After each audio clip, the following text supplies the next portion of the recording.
Mereka menyaksikan dan merasakan dihilangkan segala kehormatan, segala kepercayaan diri kepada bangsa, kepada budaya, kepada sejarah kita. Mereka merasakan apa artinya imperialisme itu.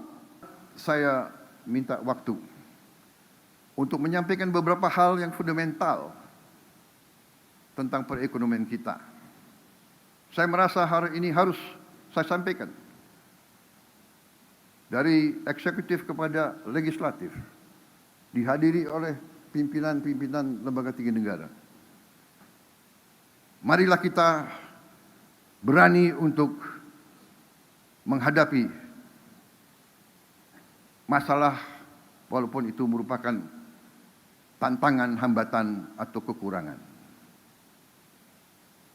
Tentang pengelolaan ekonomi negara kita sesungguhnya telah dirumuskan oleh para pendiri bangsa kita.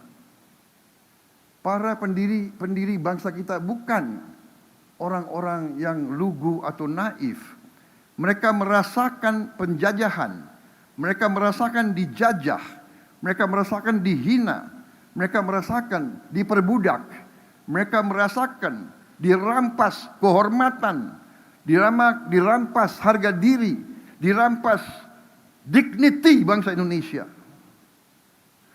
Mereka menyaksikan dan merasakan dihilangkan segala kehormatan, segala kepercayaan diri kepada bangsa, kepada budaya, kepada sejarah kita.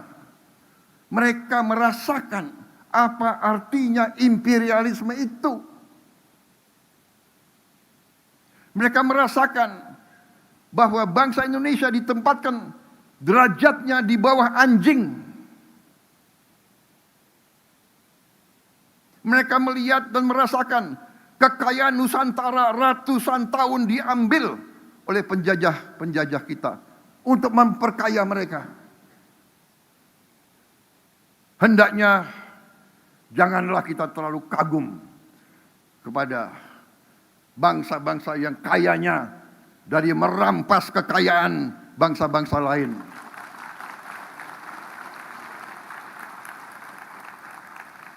Janganlah kita rendah diri.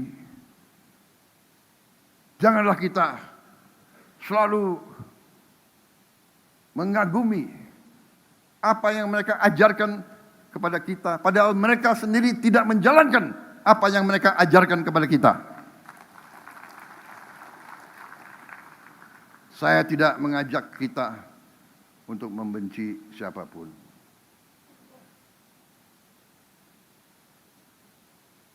Saya tidak mengajak kita membenci bangsa-bangsa lain. Tidak. Bahkan saya mengajak kita belajar. Tapi juga kita harus belajar dari sejarah. Ada suatu adagium bahwa mereka yang tidak belajar dari sejarah akan dihukum oleh sejarah, akan mengulangi sejarah kelam yang sama yang dialami oleh nenek moyang mereka. Ini adagium yang terjadi di banyak negara. Para pendiri bangsa kita sadar bahwa apabila pemimpin di Nusantara kita lemah, apabila pemimpin di Nusantara tidak bersatu, maka kekayaan Nusantara akan terus diambil oleh kekuatan-kekuatan di luar Nusantara. Ini sejarah, ini terjadi. Marilah kita buka fakta. Negara Nederland Belanda dari sejak tahun 1500 dilanjutkan 1600, dilanjutkan 1700, dilanjutkan 1800, memiliki PDB per kapita tertinggi di dunia selama itu. 1500, 1600, 1700, 1800, 400 tahun telah memiliki PDB per kapita tertinggi. Negara yang mungkin dari utara ke selatan mungkin tidak sampai 8 jam naik kendaraan. Dari laut ke perbatasan mereka mungkin tidak sampai 4 jam dengan kendaraan. Bisa memiliki PDB tertinggi di dunia. Kenapa? Karena mereka menguasai Nusantara kita. Mereka menguasai wilayah yang sekarang adalah Republik Indonesia. Saudara-saudara sekalian. Karena itu, para pendiri bangsa kita, dipimpin oleh Bung Karno, Bung Hatta, Bung Syahrir, dan mereka-mereka yang menyusun Pancasila dan Undang-Undang Dasar kita. Undang-Undang Dasar 1945. Mereka telah menetapkan cetak biru perekonomian bangsa kita. Cetak biru itu dituangkan dalam pasal 33 Undang-Undang Dasar 1945.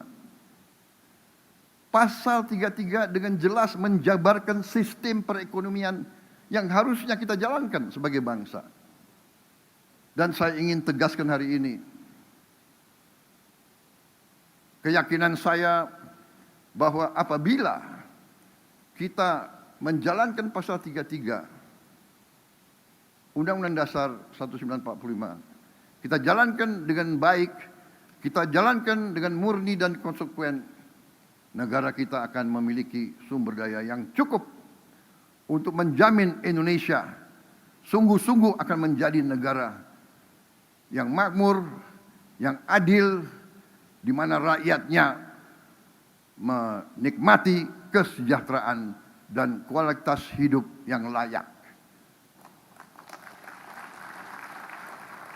Rakyat kita tidak bermimpi untuk mengalami kehidupan yang kaya raya, tapi mereka bermimpi untuk bisa hidup dengan layak,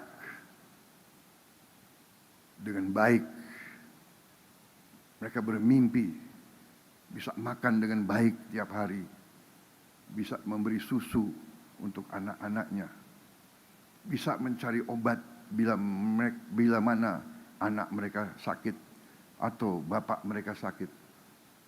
Mereka bermimpi bisa punya rumah yang layak. Mereka bermimpi bisa melihat anaknya berangkat sekolah dengan sehat. Mereka bermimpi bahwa orang tuanya bisa dapat pekerjaan yang baik dengan pendapatan yang cukup. Itu adalah mimpi dan harapan rakyat kita.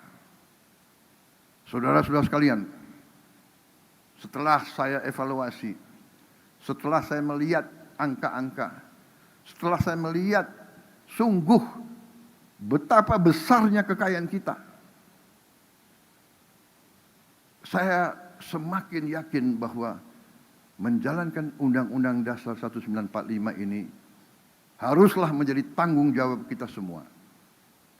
Kita tentu ingin masa depan yang lebih baik untuk rakyat kita.